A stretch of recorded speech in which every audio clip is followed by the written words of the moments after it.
our fun pretzel technique that we've been talking about for a couple weeks now gets written about by a number of people, including Paul Mair, one of our fun sources that's tough to crack.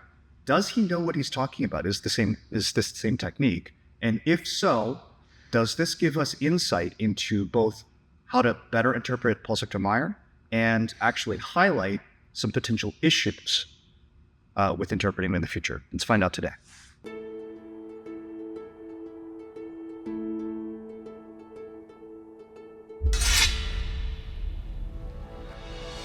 What we're going to do is go through Paul Mair's version of the pretzel technique, kind of line by line, and talk through the different components here.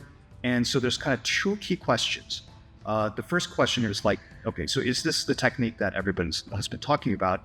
And again, just as a reminder, if he cuts, I'm going to go here, then you go underneath, and trying to get to this position here. There's also this variation you actually come here, right? So this is the variation we're talking about today. Is that what Paul Mair is talking about? First, that's the first question. The other question is when you look at Paul Mair's text, it's one big solid wall of text. And so one of the challenges is understanding who is he talking to? Is he talking to this fencer the whole time? Or is he sort of alternating who he's talking to at a given time? So that is the other key thing that we need to probably tease apart and figure out, like, what are the rules for that, right? So, okay, here we go. So we're gonna step through Paul Mair's version of the pretzel technique. So, Paul Mair's number 92, a sudden attack with a slice. Item: when you come together in the onset and bind on one another, then stand with your left foot forward. Instantly feel whether he is soft or hard on his sword. If he is hard and holds strongly against you, then hang and wind and cut strongly to his right side. Okay, so a couple points here. So if we remember and we haven't gone through the gory detail of the Bauman setup, so let me remind people of that. So in the Bauman, you come into a bind, and one person basically joins the egg, and the other person then you shout wind, and we both end up with basically like foot forward, and we can circle. You just make sure that everyone's got visual of that, right? So now, as we're doing this, if there's enough pressure, right, where like I'm no longer winning, I can come to the other side. I can certainly cut over here. Now left foot is forward, the left sword, or I could also do this, the elbow. And notice in the text, Paul Mair doesn't specify. Like, all he says is hang and wind. Okay, sure, we've done that. And then cut to the other side, and I believe it's just to the other side. There's no indication of high or low. Can you repeat what those words were? Just to double check. Item: when you come together in the onset and bind on one another, then stand with your left foot forward. Instantly feel whether he is soft or hard on his sword, and if he is hard and holds strongly against you, then hang and wind and cut strongly to his right side. Okay, so that's going to be his right side, no right here. And you'll notice there's a little bit of an interesting order of operations that seems a little bit odd. So normally, I would go here, and as I feel that pressure, I'm going to come here, and that's when I take my step with the left foot. He calls out the left foot being forward first, which is kind of interesting, and I'm not sure that I can account for that. So that's one of those, okay, we have to kind of keep that in mind as we think about interpretation in the future.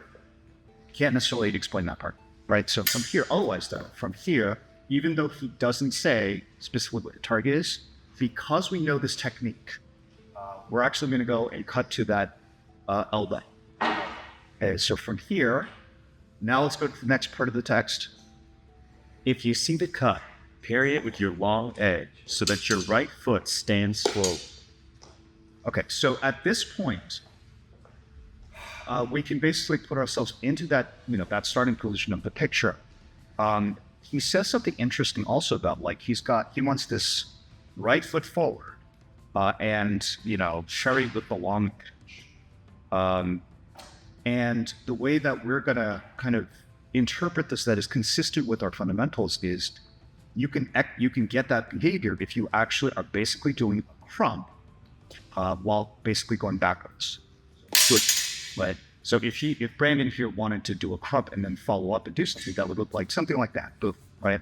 So that is not an unreasonable defense, right? So from here, to actually keep him from running off all the way, so do the Krump again, boom. If you're gonna do, no, actually do, boom, yep, okay. So to keep him from doing this stuff, right? So if I go here and push, he's gonna feel that pressure and he's not gonna want to let go, right? So, because if he does, like, I'm actually going to come in it. So now we get into a good hard bind kind of situation. And so the next word, usually with Paul Sector Mair, he'll say something like, if you feel the parry, or if something is being done to you, that's a really solid cue for now it's switching to the other person, right? So we had a situation where I did a thing, then he was probably talking to this other person. Can you read that second paragraph beginning? If you see the cut, Stop, right? So if you see the cut, very clear indication that he's talking to him because I'm throwing the cut, right? So if you see the cut, do it then, right? Now this next part, does he cue me by saying, hey, if you get parried or something? So Joseph, if you read that next piece, parry it with your long edge. right? So this is Brandon. Okay, so here, this next piece. Release your hand from your sword and grasp over his left arm in between his arms. Okay, so that whole statement, there was no, if you see this thing, respond. So you would think that it's actually, this person's that's gonna let go and try to do something on this side. Which, again, that could be a technique, but if we are doing the technique that we've been looking at for the past couple of weeks, like, it's sort of implied that, okay, this whole technique is basically here, right? I'm going to do this, I'm going to release, I'm around and put myself to this position. So we have switched who we're talking to. Paul Sector Mair has switched who he's talking to with not a really clear a text cube of any sort. But again, because we know the technique, we can make that leap of logic. And so if we can start from that second paragraph and let's do it again.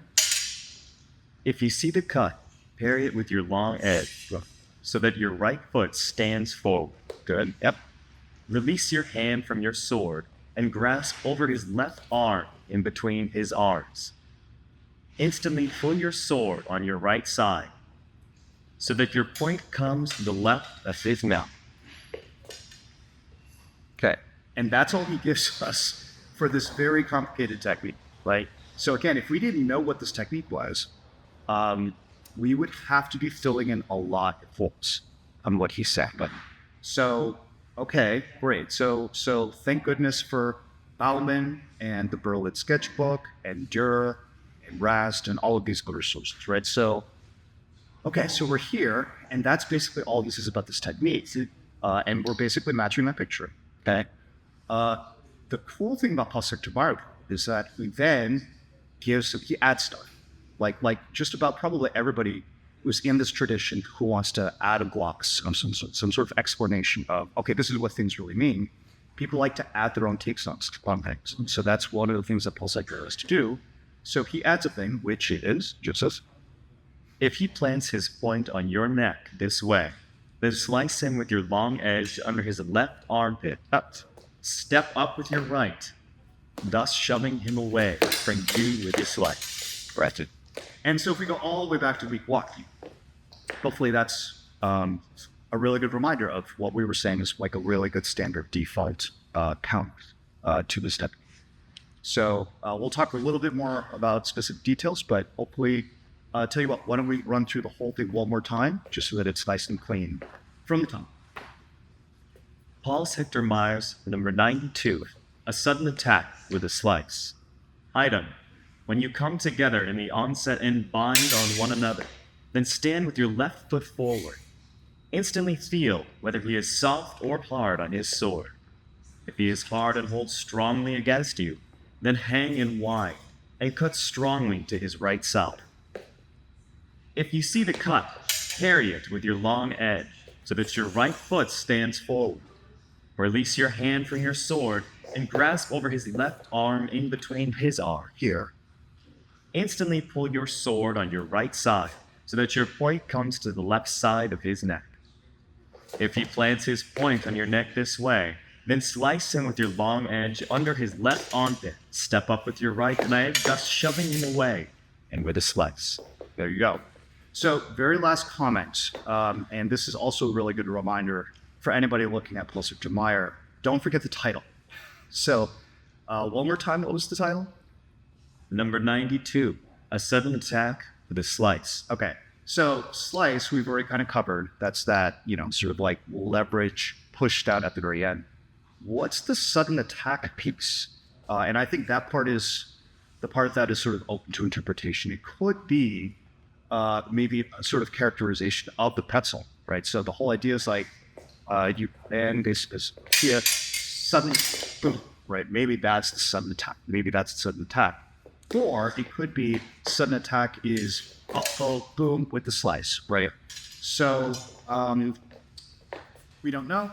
Again, there are a couple of things that I think, if I were to rate my confidence on this particular interpretation, I would say it's relatively high, but not everything can be accounted for. So like on a scale of like 1 to 5, I'd say this is like a 3.5 to a 4, right? So yeah. Okay, so let's think about that for a minute and we'll come right back. So it's been 3 weeks of kind of looking at this technique, our so-called pretzel technique. And again, if people have better ideas on what to call it, please write in the comments below. So week 1 was, here's a way to train a basic version of it. So week 2 was, okay, well, what are all the variations now that you understand a basic first technique? And actually, where did they come from? Since they come from at least 4 different sources. And then third week has been, okay, what is the implication of how to interpret one of the sources posiiton Mair? And are there particular challenges, right, with posiiton Mair? And the conclusion we came to is that, number 1, posiiton Mair leaves out a bunch of stuff. So if you have trouble trying to interpret him, don't feel bad, but be prepared to actually add content, add, a piece to go from point A to point B. There's a point C that needs to happen in between, right? You need to know what to insert. And ideally, we're not cherry picking. We're not just adding whatever we want. We want to add stuff which is natural stuff we would do based on fundamentals. So really having a solid sense of what those fundamentals are is really, really critical.